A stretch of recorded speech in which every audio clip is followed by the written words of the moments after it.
Forward from my upcoming book, January 6th, Surviving the Kill Zone. When prayer isn't words, it's survival.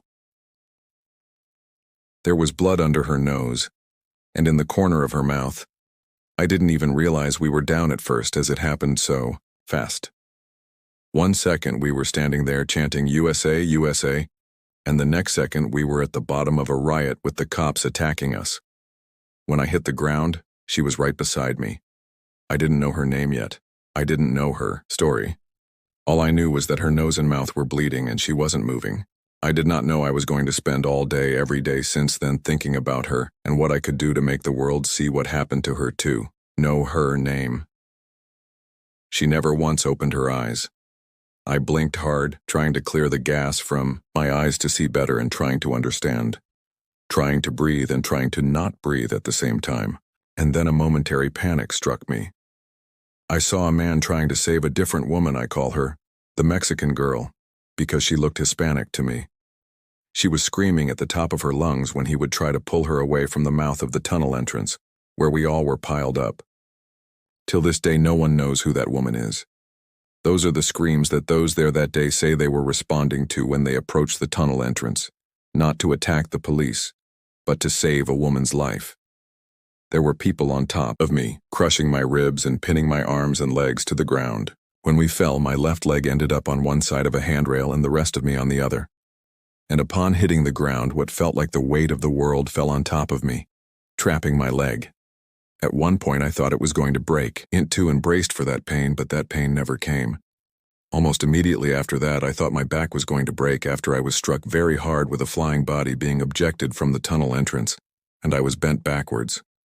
With my back bent in an unnatural position, I was able to grab the handrail and pull myself back up. I heard screaming, but it sounded underwater, like a radio left on in a war zone. I tried to push up. Nothing. I tried again. Nothing. Then I heard a hiss, and the sting of tear gas started burning my face and lungs. I was trying to hold my breath as long as I could, but eventually I had to take a breath. It was like breathing fire. That's when I realized that I might not make it out. Not just arrested, not just beaten, dead. Suffocated under a pile of broken bodies. And the police kept swinging the batons, firing the rubber bullets and spraying the gas while knocking more people on top of us. There for a moment I thought about trying to fight. I thought about thrashing and kicking. But I didn't. Then something deeper took over. I closed my eyes and I prayed. Not some polished prayer from a pulpit. Not a flowery speech for an audience. With just me and God in the tunnel, in the darkness and the pain. With Roseanne Boylan dying. Beside me I prayed, Jesus, please let a moment of calmness come over this crowd so we can get up and get away from here. And that is when it happened. When God came down from heaven above and answered my prayer and saved my life as soon as the prayer had left my lips. It wasn't words, it was survival. Stripped down to the soul, it was the purest prayer I've ever prayed because it was the first time it truly understood the instant and awesome power of God, and that He was listening. It wasn't supposed to be a kill zone. January 6th was supposed to be a peaceful rally. That's what I believed, and that's what everyone around me believed.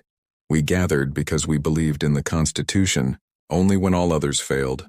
We gathered because we believed our voices mattered. We learned the cold reality that January day. They told us to peacefully and patriotically make ourselves heard. We listened, and then the government attacked us in return. I wasn't looking for a fight, I wasn't looking for chaos. I came with a phone in my hand, not a weapon. As a witness, not a warrior. We marched to the Capitol, thinking it was ours. Another mistake we soon learned. We waved flags, chanted, and sang songs. But the closer we got, the more the air changed. Something wasn't right. The barricades had already been pushed aside. And not by us. Police lines looked suspiciously thin. I didn't see any empty entrances where I stood. Where I was standing, the police were using deadly force and killing people. The police had started a street fight. They were not holding the line.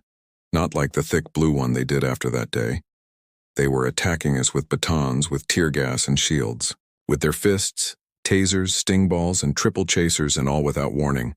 They weren't trying to maintain order. They were trying to kill our spirit. The gas, the fists, the brutality, the murder and the evil. It wasn't about protecting the building. It was about punishing the people who dared to come near it. By the time we reached the west tunnel, the trap had fully closed. Pepper balls loaded with chemical gas filled the air and batons started swinging into people's heads. There was no warning, no negotiation, no attempt to de-escalate, just force, crushing, blinding, chemical force. They didn't want to arrest us. They wanted to break us, and they did. They broke Roseanne. They almost killed me. And now God has other plans. Now that I've lived to tell it, I'm going to make them regret not killing me when they had the chance.